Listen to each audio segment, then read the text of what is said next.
नमस्कार विद्यार्थियों हम इस वाले वीडियो में देखेंगे मेथड्स ऑफ रिसर्च क्या होता है, अनुसंधान के किस तरीके से किया जाता है, इसके बारे में हम चर्चा करेंगे। अलग अलग आप ऑब्जेक्टिव लीजिए, ऑब्जेक्टिव के बाद हमें डिसाइड करना होगा तो हमारा अनुसंधान का क्या तरीका रहेगा। हमारे अनुसंधान का क्या तरीका रहेगा ये हमारा डिपेंड करेगा कि हमारा किस तरीके से ऑब्जेक्टिव लिया गया है। ठीक है, अगर आपको किसी भी तरह की वीडियोस में प्रॉब्लम आ रही है तो आप कमेंट बॉक्स में लिखिए और कमेंट बॉक्स में हम आपको आंसर देके आपकी जो भी प्रॉब्लम्स है उनको सॉर्ट आउट करेंगे। तो अब हम देखते हैं कि अलग अलग तरीके के मेथड्स ऑफ रिसर्चेस क्या होते हैं। सबसे प्रथम होता है फील्ड स्टडी अध्ययन, क्षेत्र अध्ययन पद्धति।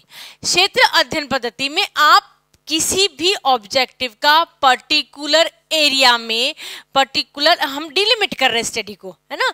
हम एक पर्टिकुलर स्टडी को डिलिमिट करते हैं कि इस पर्टिकुलर एरिया में कन्याओं ने शिक्षा कहाँ तक ली है। ठीक है, हमने हमारी स्टडी को लिमिट कर दिया। कोई भी क्षेत्र ले सकते हैं, जिस भी क्षेत्र में आप रहते हैं उस क्षेत्र में हमने ले लिया और हमने इसको और लिमिट कर दिया कि हम केवल प्राइवेट स्कूल्स में गर्ल्स ने कितनी स्टडी करी है, इसके बारे में हमने सर्वे करना है। तो इस तरीके का अध्ययन जो होता है जिसमें हम बहुत ज़्यादा गहराई से अध्ययन करते हैं किसी भी टॉपिक के बारे में, तो उस टॉपिक को हम क्या बोलते हैं, उस अध्ययन को हम क्या बोलते हैं, इस मेथड को हम क्या बोलते हैं, क्षेत्र अध्ययन पद्धति। सर्वे मेथड की हम बात करें पहले, तो सर्वे मेथड वह मेथड होता है जिसमें हम बहुत सारे लोगों के ऊपर तथ्यों की खोज करते हैं। यानी हमारा जो क्षेत्र होता है वह एक लिमिटेड क्षेत्र नहीं होता। जो हमारे सैंपल साइज होती है वो कुछ हद तक नहीं रहती है, वो सैंपल साइज होती है हमारी काफ़ी क्वांटिटी वाइज बहुत ज़्यादा होती है। ठीक है, और यह एक जब हम फील्ड स्टडी की बात करते हैं तो फील्ड स्टडी में एक पर्टिकुलर एनजीओ के बारे में या किसी पर्टिकुलर संस्था के बारे में एक तथ्य का विश्लेषण करता है और विश्लेषण करके उसके सिद्धांतों को रखता है। परंतु जो सर्वे मेथड होता है, सर्वे मेथड चूंकि लंबा काफ़ी जन पे होता है, पब्लिक उसमें ज़्यादा होती है, सैंपल साइज उसमें ज़्यादा होता है, तो यह एक समाज का प्रतिरूप को दर्शाता है। समाज में जो सिद्धांत आ रहे हैं उनको दर्शाता है। मेरे ख्याल से आप समझ जाओगे। इसमें एक एरिया लिमिटेड है, सैंपल साइज लिमिटेड है। इसमें सैंपल साइज लिमिटेड नहीं होती है, या लिमिटेड तो होती है पर उसके अंदर जो साइज होती है वो काफ़ी ज़्यादा होती है। यह जो होता है यह समाज के हम ये नहीं कह सकते कि परिदेश को दर्शाता नहीं है, परंतु एक लिमिटेड एरिया को दर्शाता है ना। परंतु ये जो सर्वे मेथड होता है, क्योंकि इसके अंदर सैंपल साइज ज्यादा होती है, तो यह समाज का जो पूरा परिदृश्य होता है, समाज का जो पूरा आईना होता है, उस आईने को दिखाता है, समाज के सिद्धांतों को दिखाता है, दर्शाता है कि हाँ हमारे समाज में इस तरीके के सिद्धांत हैं वो लागू है। हमारे समाज में जो तथ्य होते हैं उसके बारे में यह जानकारी देता है। नेक्स्ट हम बात करते हैं एक्सपेरिमेंटल मेथड की। किसी चीज का जब हम एक्सपेरिमेंट करके देखते हैं, स्वयं एक्सपेरिमेंट करके देखते हैं, तब हमें इस मेथड को बोलते हैं एक्सपेरिमेंटल मेथड। अलग अलग तरह के बीज आ रहे हैं मार्केट में। ठीक है, अब अलग अलग तरह के नए नए मेथड्स आ रहे हैं कृषि के, पुराना मेथड नया मेथड। तो हम एक्सपेरिमेंट करके देखेंगे, किसान को हम बताएंगे कि आपका जो खेत है आप जिस मेथड से कर रहे हैं आप उस मेथड से करते आइए, हमें आपका खेत का एक छोटा सा हिस्सा दे दीजिए, हम उस छोटे से हिस्से में 3/4 में आप करिए, 1/4 जो आपका खेत का हिस्सा है इसमें हम एक्सपेरिमेंट करके देख रहे हैं कि नया बीज है, नया मेथड है कृषि का, हमने उसको उपयोग में लाया, उपयोग में लाने में उसका क्या फ़ायदा और क्या नुकसान हो रहा है, इसके बारे में हमने एक्सपेरिमेंट करा। ठीक है, हमने बिस्किट्स बनाए हैं आयरन रिच रेसिपी के।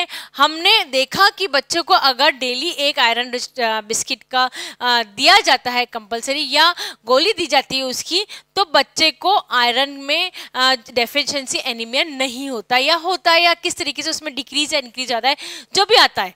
ठीक है, तो हमने क्या किया, उसके ऊपर एक्सपेरिमेंट करा। एक्सपेरिमेंट मेथड में जनरली बच्चों हम ये देखते हैं कि पहले कैसा था अब कैसा है। यानी हमने एग्जांपल अभी आपको दिया किसान का, किसान ने 3/4 अपनी जमीन में पुराना तरीके से खेती करके देखा। हमने एक्सपेरिमेंट के तौर पे उससे 1/4 जमीन लिया और हमने उसी चीज की, अगर वो अनाज उगा रहा है तो उसी चीज का अनाज उगाया, सब्जियां उगाया तो हमने भी उसी तरीके की सब्जियों पर हमने नया मेथड अपनाया, नए बीज अपनाए।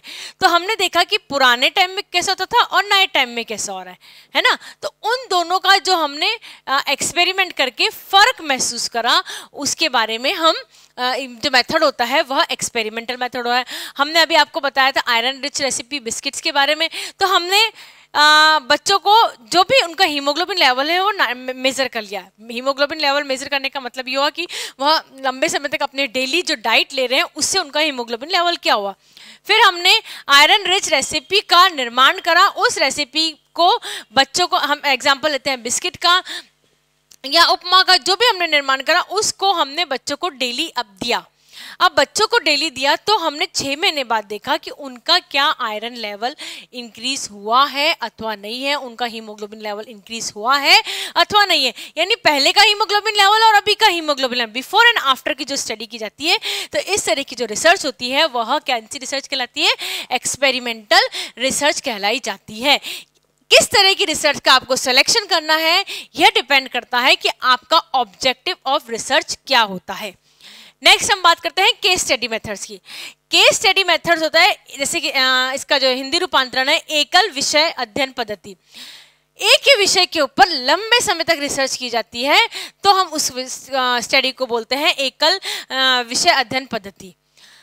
फॉर एन एग्जाम्पल हम देंगे, किसी बच्चे को यदि बहुत ज्यादा क्रोध आता है तो हमें उसके ऊपर स्टडी करनी है कि इस बच्चे को किस कारण से क्रोध ज्यादा आता है ना, उसके पीछे कोई ना कोई समस्या होगी।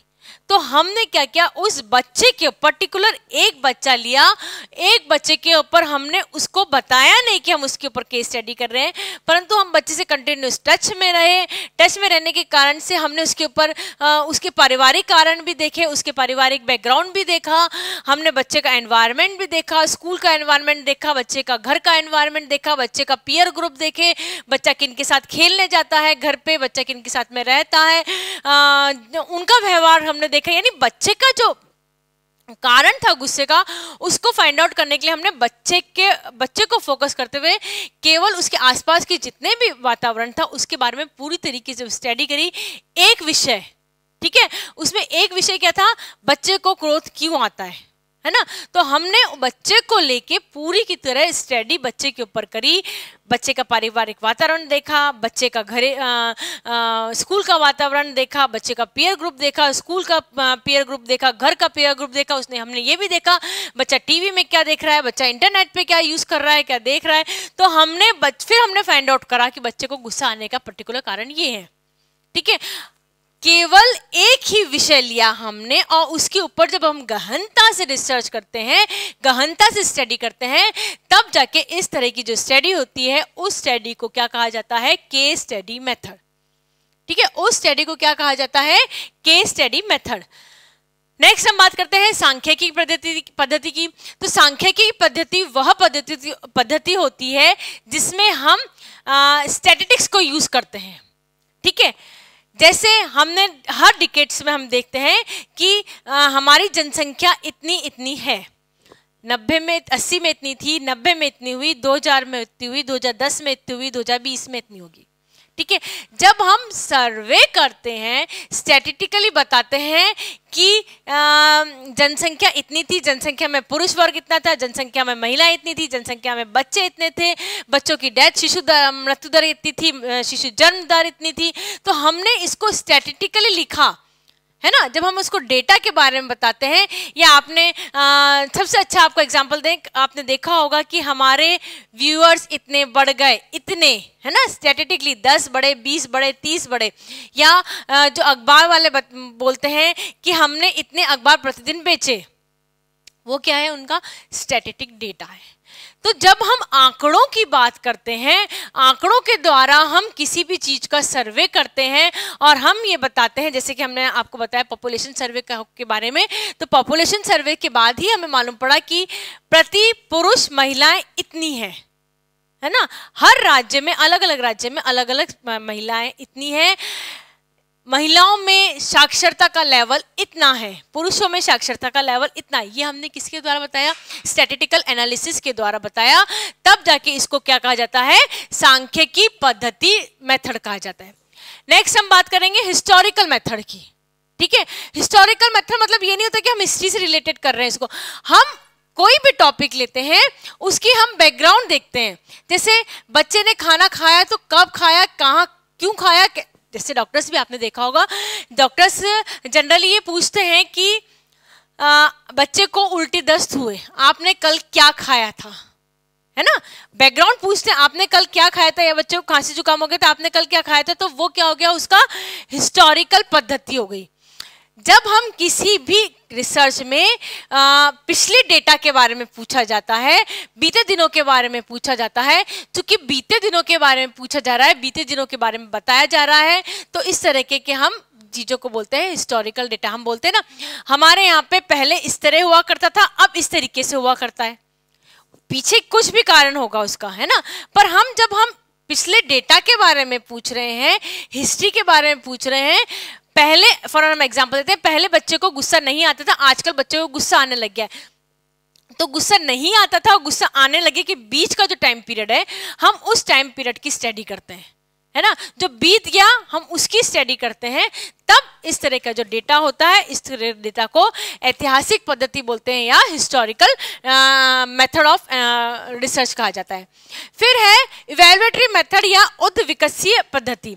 इवैल्यूएटरी मेथड वह मेथड होता है जिसके अंदर की आपने देखा होगा कि हमने पहले देखा कि टायर बना, है ना, टायर किस तरीके से बना, फिर एक व्हीकल, फिर साइकिल का निर्माण हुआ, फिर स्कूटर का निर्माण हुआ, फिर कार का निर्माण हुआ, फिर एयरप्लेन का निर्माण हुआ। इस तरीके से निर्माण की हमने पद्धति देखी।